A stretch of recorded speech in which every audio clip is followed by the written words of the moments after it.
Hi hello friends, welcome to Vaishnavi kitchen vlogs.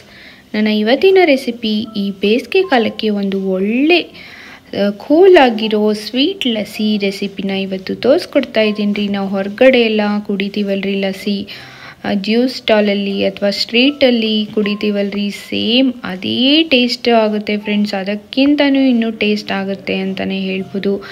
ಈ ಥರ ಲಸ್ಸಿನ ನಾವು ಮನೆಯಲ್ಲೇ ಹೇಗೆ ಮಾಡ್ಕೊಳ್ಳೋದು ಅಂತ ನಾನು ಇವತ್ತು ನಿಮಗೆಲ್ಲ ತೋರಿಸ್ಕೊಡ್ತಾ ಇದ್ದೀನಿ ಫ್ರೆಂಡ್ಸ್. ಅದಕ್ಕಿಂತ ಮುಂಚೆ ಯಾರೆಲ್ಲ ನನ್ನ ಚಾನೆಲ್ಗೆ ಸಬ್ಸ್ಕ್ರೈಬ್ ಮಾಡ್ಕೊಂಡಿಲ್ವೋ ಪ್ಲೀಸ್ ಸಬ್ಸ್ಕ್ರೈಬ್ ಮಾಡ್ಕೊರಿ, ಹಾಗೂ ಬೆಲ್ ಐಕನನ್ನು ಪ್ರೆಸ್ ಮಾಡಿ ಫ್ರೆಂಡ್ಸ್. ನಾನು ಹಾಕೋ ವಿಡಿಯೋಸ್ ನಿಮಗೆ ಮೊದಲು ನೋಟಿಫಿಕೇಷನ್ ಬರುತ್ತೆ ನೋಡಿರಿ. ಇವಾಗ ನೋಡಿರಿ, ನಾನಿಲ್ಲಿ ಅರ್ಧ ಲೀಟರ್ನಷ್ಟು ಮೊಸರು ತೊಗೊಂಡೇನಿ ರೀ. ಇಲ್ಲಿ ಒಂದು 5-6 ಚಮಚದಷ್ಟು ನಾನು ಸಕ್ಕರೆ ಪುಡಿ ಮಾಡಿ ತೊಗೊಂಡಿನಿ. ನೀವು ಸಕ್ಕರೆನಾದರೂ ತೊಗೋಬೋದು. ಇಲ್ಲಿ ಡ್ರೈ ಫ್ರೂಟ್ಸನ್ನು ಕಟ್ ಮಾಡಿ ತೊಗೊಂಡಿನಿ, ಅಂದರೆ ಬಾದಾಮಿ, ಗೋಡಂಬಿ ಮತ್ತು ಪಿಸ್ತಾ. ಇಲ್ಲಿ ಒಂದು ಖಾಲಿ ಬೌಲ್ ತೊಗೊಂಡಿನಿ. ಇದು ಯಾಕಂತ ಹೇಳಿದರೆ ಫ್ರೆಂಡ್ಸ್, ಈಗ ನೋಡಿ ಮೇಲ್ಗಡೆದು ನಾನು ಸ್ವಲ್ಪ ಮೊಸರನ್ನು ತೆಗೆದು ಒಂದು 2-3 ಚಮಚದಷ್ಟು ಮೊಸರನ್ನ ತೆಗೆದು ಇಟ್ಕೊಳಕತ್ತೀನಿ ರೀ. ನಾವು ಇಲ್ಲಿ ಮೇಲ್ಗಡೆ ಕೆನೆ ಮೊಸರನ್ನು ನಾವು ಮಾಡಿ ಇಟ್ಕೋಬೋದು, ಬಟ್ ಆ ಥರ ನನ್ನ ಕಡೆ ಕೆನೆ ಮೊಸರು ಇರಲಿಲ್ಲ. ಹಾಗಾಗಿ ಇದೇ ಮೊಸರನ್ನು ನಾನು ಇಲ್ಲಿ ಒಂದು 2-3 ಚಮಚದಷ್ಟು ತೆಗೆದು ಇಟ್ಕೊಂಡಿನಿ. ಇವಾಗ ನೋಡಿರಿ, ನಾನಿಲ್ಲಿ ಒಂದು ಪಾತ್ರೆ ತೊಗೊಂಡಿನಿ. ಇದಕ್ಕೆ ನಾನು ಇಲ್ಲಿ ಉಳಿದಿರೋ ಮೊಸರೆಲ್ಲ ಇದಕ್ಕೆ ಹಾಕ್ಕೊಳಕತ್ತೀನಿ ರೀ. ಈ ಥರ ಎಲ್ಲ ಒಂದು ಅರ್ಧ ಲೀಟ್ರ್ ಅಂದರೆ ನಾವು ಆರಾಮಾಗಿ ಒಂದು 4 ಜನ ಆರಾಮಾಗಿ ಮಾಡ್ಕೋಬೋದು ಫ್ರೆಂಡ್ಸ್ ಇದನ್ನು ಮನೆಯಲ್ಲೇ. ಇವಾಗ ನೋಡಿರಿ, ನೆಕ್ಸ್ಟು ನಾವು ಸಕ್ಕರೆ ಪುಡಿ ಮಾಡಿ ಇಟ್ಕೊಂಡಿದ್ವಲ್ರಿ, ಆ ಸಕ್ಕರೆ ಪುಡಿನೂ ಕೂಡ ಹಾಕ್ಕೊಳಕತ್ತೀನಿ ರೀ. ಸಕ್ಕರೆ ನೋಡಿ ಹಾಕೋರಿ. ನೀವು ಜಾಸ್ತಿ ಸ್ವೀಟ್ ಬೇಕಂತ ಹೇಳಿದರೆ ಇನ್ನೊಂದು 2 ಚಮಚ ಜಾಸ್ತಿನೇ ಹಾಕೋರಿ ಫ್ರೆಂಡ್ಸ್. ಇಲ್ಲಿ ನಾನು ಇವಾಗ ಒಂದು 4 ಸ್ಪೂನ್ನಷ್ಟು ಹಾಕ್ಕೊಳಕತ್ತೀನಿ ರೀ ಸಕ್ಕರೆ ಪುಡಿನ. ನೀವು ಬೇಕಂದರೆ ಇನ್ನೊಂದು ಚಮಚ ಜಾಸ್ತಿ ಹಾಕ್ಕೋಬೋದು, ಪರವಾಗಿಲ್ಲ, ಕರೆಕ್ಟಾಗಿ ಆಗುತ್ತೆ. ಒಂದು 4 ಚಮಚ ಅಂತೂ ಕರೆಕ್ಟ್ ಕನ್ಸಿಸ್ಟೆನ್ಸಿ ನೋಡಿರಿ, ಇದು ಕರೆಕ್ಟಾಗಿ ಆಗುತ್ತೆ. ಇವಾಗ ನಾನಿಲ್ಲಿ ಸ್ವಲ್ಪ ಐಸ್ ಕ್ಯೂಬನ್ನು ಹಾಕ್ಕೊಳಕತ್ತೀನಿ ರೀ. ಐಸ್ ಕ್ಯೂಬು ಇದ್ದರೆ ಹಾಕ್ಕೊಳ್ಳಿ ಫ್ರೆಂಡ್ಸ್, ಇಲ್ಲಾಂದರೆ ಸ್ವಲ್ಪ ಕೋಲ್ಡ್ ನೀರನ್ನು ನೀವು ಹಾಕ್ಕೋಬೋದು. ಇಲ್ಲಿ ಐಸ್ ಕ್ಯೂಬು ಆಗಿರಲಿಲ್ಲ ರೀ, ಸ್ವಲ್ಪ ಆಗಿತ್ತು, ಹಾಗಾಗಿ ಇಲ್ಲಿ ನಾನು ಸ್ವಲ್ಪನೇ ಆಗಿದ್ದಕ್ಕೆ ಇಷ್ಟೇ ಹಾಕ್ಕೊಂಡಿನಿ ರೀ. ಇದೆಲ್ಲ ಹಾಕ್ಕೊಂಡಾದ್ಮೇಲೆ ಈ ಥರ ನೋಡಿರಿ, ಒಂದು ಮಜ್ಜಿಗೆ ಕಡಿಯೋದಿರುತ್ತಲ್ರಿ, ಅದರಿಂದ ನಾನು ಕಡ್ಕೊಳಕತ್ತೀನಿ ರೀ. ಮೊಸರೆಲ್ಲ ಚೆನ್ನಾಗಿ ಬೀಟ್ ಮಾಡ್ಕೋಬೇಕು. ನೋಡ್ತಾ ಇರ್ಬೋದು ಫ್ರೆಂಡ್ಸ್, ಇಲ್ಲಿ ನಿಮಗೆ ಎಷ್ಟು ಗಟ್ಟಿ ಬೇಕೋ ನೋಡಿಕೊಂಡು ನೀವು ಇನ್ನೊಂದು ಸ್ವಲ್ಪ ಬೇಕಂದರೆ ನೀರು ಕೂಡ ಹಾಕೋಬೋದು. ನೀರು ಬೇಡ, ಗಟ್ಟಿನೇ ಇರಲಿ ಅಂತ ಹೇಳಿದರೆ ನಾವು ಇಷ್ಟೇ ಗಟ್ಟಿ ಇರಲಿ ಅಂದರೆ ಇಷ್ಟೇ ನಾವು ಚೆನ್ನಾಗಿ ಬೀಟ್ ಮಾಡ್ಕೋಬೇಕು ಫ್ರೆಂಡ್ಸ್. ನೋಡ್ತಾ ಇರ್ಬೋದು. ಮತ್ತು ಮಿಕ್ಸರಲ್ಲಿ ಕೂಡ ಹಾಕ್ಕೋಬೋದು ರೀ. ಸಕ್ಕರೆ ಹಾಕ್ಕೊಂಡು ಈ ಥರ ಮೊಸರು ಹಾಕ್ಕೊಂಡು ನಾವು ಮಿಕ್ಸರಲ್ಲಿನೂ ಕೂಡ ಇದನ್ನು ಬೀಟ್ ಮಾಡ್ಕೋಬೋದು, ಮಿಕ್ಸಿ ಮಾಡ್ಕೋಬೋದು ಫ್ರೆಂಡ್ಸ್. ಬಟ್ ಈ ಥರ ನಾವು ಕೈಯಲ್ಲೇ ಮಾಡ್ಕೊತೀವಲ್ರಿ, ಇದೇ ಟೇಸ್ಟು ಸಖತ್ತಾಗಿರುತ್ತೆ ಫ್ರೆಂಡ್ಸ್. ನಿಜವಾಗ್ಲೂ ಇದೇ ಟೇಸ್ಟು ಚೆನ್ನಾಗಿರುತ್ತೆ. ಅದಕ್ಕಿಂತ ಇದು ತುಂಬ ಅಂದರೆ ತುಂಬ ಚೆನ್ನಾಗಿ ಟೇಸ್ಟ್ ಬರುತ್ತೆ ಫ್ರೆಂಡ್ಸ್. ಹಾಗಾಗಿ ನಾವು ಕೈಯಲ್ಲೇ ಇದನ್ನು ಮಜ್ಜಿಗೆ ಕಡಿಯೋದ್ರಿಂದ ಇದನ್ನು ಚೆನ್ನಾಗಿ ಬೀಟ್ ಮಾಡ್ಕೋಬೇಕು. ನನಗೆ ಅದು ಸರಿ ಆಗಲಿಲ್ಲ ರೀ, ಹಾಗಾಗಿ ನನ್ನ ಹತ್ರ ಈ ಥರ ಕಟ್ಟಿಗೆದು ಈ ಥರ ಮಜ್ಜಿಗೆ ಕಡಿಯೋದಿದ್ರೆ, ಹಾಗಾಗಿ ಇದರಿಂದ ನಾನು ಚೆನ್ನಾಗಿ ಬೀಟ್ ಮಾಡ್ಕೊತಾ ಇದ್ದೀನಿ. ನೋಡ್ತಾ ಇರ್ಬೋದು ಫ್ರೆಂಡ್ಸ್, ಎಷ್ಟು ಚೆನ್ನಾಗಿ ಬರ್ತಾ ಇದೆ ಅಂತ ಹೇಳಿದರೆ ತುಂಬ ಚೆನ್ನಾಗಾಗುತ್ತೆ ಫ್ರೆಂಡ್ಸ್. ಈ ಮಿಕ್ಸಿಯಲ್ಲಿ ಮಾಡ್ಕೊಳೋಕ್ಕಿಂತ ಇದು ದೇಸಿ ಸ್ಟೈಲ್ ಅಂದರೆ ಹಳ್ಳಿ ಸ್ಟೈಲಲ್ಲಿ ಸೂಪರ್ ಅಂದರೆ ಸೂಪರ್ ಟೇಸ್ಟಿಯಾಗಿರುತ್ತೆ ಈ ಲಸ್ಸಿ. ಈ ಥರನೇ ಮಾಡಿಕೊಂಡ್ರೆ ತುಂಬ ಚೆನ್ನಾಗಿರುತ್ತೆ. ಇಲ್ಲಾಂದರೆ ನಾವು ಸಕ್ಕರೆ ಹಾಕ್ಕೊಂಡು ಈ ಥರ ಮಿಕ್ಸಿಯಲ್ಲಿ ಮಾಡ್ಕೊಂಡ್ಬಿಟ್ರೆ ಅಂದರೆ ಫುಲ್ಲು ನೀರು ಆಗಿಬಿಡ್ತೈತೆ ರೀ, ಚೆನ್ನಾಗಿ ಅನ್ಸಂಗಿಲ್ಲ ನಮಗೆ ಲಸ್ಸಿ. ಇದನ್ನು ನಾವು ಸ್ಪೂನಿಂದನೂ ತಿನ್ಬೋದು ಫ್ರೆಂಡ್ಸ್, ಅಷ್ಟು ಚೆನ್ನಾಗಾಗುತ್ತೆ.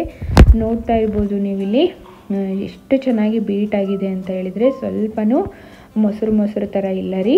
ನೋಡಿರಿ ಎಷ್ಟು ಚೆನ್ನಾಗಿ ಕಾಣ್ತಾ ಇದೆ, ನೋಡೋಕ್ಕೆ ಐಸ್ ಕ್ರೀಮ್ ಥರ ಕಾಣ್ತಾ ಇದೆ ಅಲ್ರಿ. ಇನ್ನು ತಿಂದರೆ ಎಷ್ಟು ಚೆನ್ನಾಗಿರ್ಬೋದಲ್ವ ಫ್ರೆಂಡ್ಸ್. ಇವಾಗ ನೋಡಿರಿ, ಚೆನ್ನಾಗಿ ಬೀಟ್ ಮಾಡ್ಕೋಬೇಕು.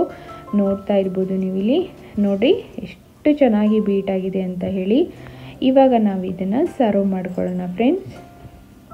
ಇವಾಗ ನಾನೊಂದು ಗ್ಲಾಸಿಗೆ ಹಾಕ್ಕೊಳಕತ್ತೀನಿ ರೀ. ನೋಡ್ತಾ ಇರ್ಬೋದು.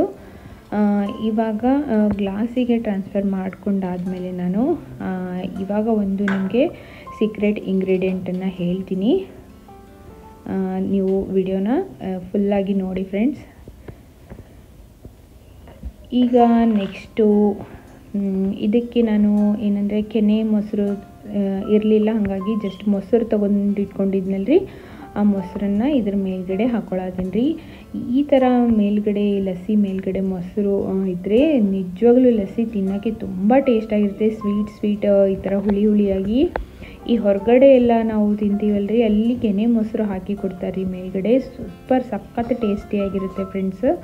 ಇವಾಗ ಒಂದು ಸೀಕ್ರೆಟ್ ಇಂಗ್ರೀಡಿಯೆಂಟ್ ಏನಪ್ಪ ಅಂತ ಹೇಳಿದರೆ ಎಸೆನ್ಸ್, ವೆನಿಲಾ ಎಸೆನ್ಸ್ ರೀ. ಇದನ್ನು ಹಾಕ್ಕೊಂಡ್ರೆ ಫ್ರೆಂಡ್ಸ್ ನಿಜವಾಗ್ಲೂ ನಾವೀಗ ಹೊರಗಡೆ ಕುಡಿತೀವಲ್ರಿ ಲಸ್ಸಿ, ಅದೇ ಟೇಸ್ಟ್ ಬರುತ್ತೆ ಫ್ರೆಂಡ್ಸ್. ನಿಜವಾಗ್ಲೂ ಒಂದು ಸಖತ್ ಟೇಸ್ಟಿಯಾಗಿರುತ್ತೆ. ಇದು ಇಲ್ಲ ಅಂದರೆ ಚಾಕ್ಲೇಟ್ ಫ್ಲೇವರ್ ಇದ್ದರೆ ಅದನ್ನು ಕೂಡ ನೀವು ಹಾಕ್ಕೋಬೋದು. ಅದು ಇರಲಿಲ್ಲ ಮನೆಯಲ್ಲಿ, ಅದು ಅವೈಲೇಬಲ್ ಇಲ್ಲ ಅಂತ ಹೇಳಿದರೆ ಫ್ರೆಂಡ್ಸ್ ಏಲಕ್ಕಿ ಪುಡಿ ಇರುತ್ತಲ್ರಿ, ಅದನ್ನು ಕೂಡ ಹಾಕ್ಕೋಬೋದು. ಬಟ್ ಈ ಥರ ವೆನಿಲಾ ಎಸೆನ್ಸ್ ಹಾಕೋದ್ರಿಂದ ನಾವು ಹೊರಗಡೆ ಎಲ್ಲ ಕುಡಿತೀವಲ್ರಿ, ಸೇಮ್ ಅದೇ ಟೇಸ್ಟ್ ಬರುತ್ತೆ. ಅದಕ್ಕಿಂತನೂ 2 ಪಟ್ಟು ಟೇಸ್ಟು ಜಾಸ್ತಿ ಆಗುತ್ತೇನೆ ಅಂತ ಹೇಳ್ಬೋದು ಫ್ರೆಂಡ್ಸ್. ಈ ಥರ ನೋಡಿ ಸೂಪರ್ ಟೇಸ್ಟಿಯಾದ ಲಸ್ಸಿ ರೆಡಿಯಾಗಿದೆ ಫ್ರೆಂಡ್ಸ್. ನೀವು ಕೂಡ ಮನೆಯಲ್ಲಿ ಮಾಡ್ಕೊರಿ, ಮತ್ತು ಹೆಂಗಾಗಿದೆ ಅಂತ ಹೇಳಿ ನನಗೆ ಕಮೆಂಟ್ಸ್ ಒಳಗೆ ಬರುತ್ತೆ ತಿಳಿಸೋದನ್ನು ಮರಿಬೇಡಿ. ನೋಡ್ತಾ ಇರ್ಬೋದು ಫ್ರೆಂಡ್ಸ್, ನಾನಿವಾಗ ಡ್ರೈ ಫ್ರೂಟ್ಸನ್ನ ಹಾಕ್ಕೊಳ್ತಾ ಇದ್ದೀನಿ ಮೇಲ್ಗಡೆ. ಇದು ಏನಂದರೆ ಬಾದಾಮಿ, ಗೋಡಂಬಿ, ಪಿಸ್ತಾ ಹಾಕೋಬೋದು ಫ್ರೆಂಡ್ಸ್. ಇದೆಲ್ಲ ಹಾಕ್ಕೊಂಡು ನೋಡ್ತಾ ಇರ್ಬೋದು ಲಸ್ಸಿ ಎಷ್ಟು ಚೆನ್ನಾಗಾಗಿದೆ ಅಂತ ಹೇಳಿ. ನೀವು ಕೂಡ ಮನೇಲಿ ಟ್ರೈ ಮಾಡಲೇಬೇಕಾದ ಒಂದು ರೆಸಿಪಿ. ಈ ಬೇಸಿಗೆ ಕಾಲದಲ್ಲಿ ನಾವು ಏನು ಅಂದರೆ ಕೋಲ್ಡ್ ಕುಡಿಬೇಕಂತ ಹೇಳಿದ್ರು ನಮಗೆ ಡೈಲಿ ಒಂದೊಂದು ವೆರೈಟಿಯಾಗಿ ಮಾಡ್ಕೋಬೋದು ಫ್ರೆಂಡ್ಸ್. ಒಂದೇ ಥರ ಕೋಲ್ಡ್ ನಮಗೆ ಬೇಜಾರಾಗಿದ್ದರೆ ಈ ಥರ ವೆರೈಟಿನ ನಾವು ಮಾಡ್ಕೋಬೋದು. ನೀವು ಕೂಡ ಈ ಥರ ಮಾಡ್ಕೊಳ್ಳಿ ಫ್ರೆಂಡ್ಸ್. ಮತ್ತು ಹೆಂಗಾಗಿದೆ ಅಂತ ಹೇಳಿ ನಂಗೆ ತಿಳಿಸೋದು ಕಮೆಂಟಲ್ಲಿ ತಿಳಿಸೋದನ್ನು ಮಾತ್ರ ಮರಿಬೇಡಿ. ಈ ವಿಡಿಯೋ ನಿಮಗೆ ಇಷ್ಟ ಆಗಿದ್ರೆ ನನ್ನ ಚಾನಲ್ಗೆ ಸಬ್ಸ್ಕ್ರೈಬ್ ಮಾಡಿ, ಕಮೆಂಟ್ ಮಾಡಿ, ಲೈಕ್ ಮಾಡಿ, ಹಾಗೂ ಫ್ರೆಂಡ್ಸ್ ಆ್ಯಂಡ್ ಫ್ಯಾಮಿಲೀಸಿಗೆ ಶೇರ್ ಮಾಡಿ ಫ್ರೆಂಡ್ಸ್. ನನ್ನ ಚಾನಲ್ಗೆ ಯಾವಾಗಲೂ ಹೀಗೆ ಸಪೋರ್ಟ್ ಮಾಡಿ, ಮತ್ತು ಆ್ಯಡ್ಸನ್ನು ಸ್ಕಿಪ್ ಮಾಡ್ದೇ ವಾಚ್ ಮಾಡಿ ಸಪೋರ್ಟ್ ಮಾಡಿ ಫ್ರೆಂಡ್ಸ್. ನಿಮಗೆ ಮತ್ತೆ ಒಂದು ಇಂಟ್ರೆಸ್ಟಿಂಗ್ ವಿಡಿಯೋದೊಂದಿಗೆ ನೆಕ್ಸ್ಟು ಸಿಗ್ತೀನಿ. ಅಲ್ಲಿವರೆಗೂ ನನ್ನ ಚಾನಲ್ಗೆ ಯಾವಾಗಲೂ ಹೀಗೆ ಸಪೋರ್ಟ್ ಮಾಡಿ. Thank you for watching.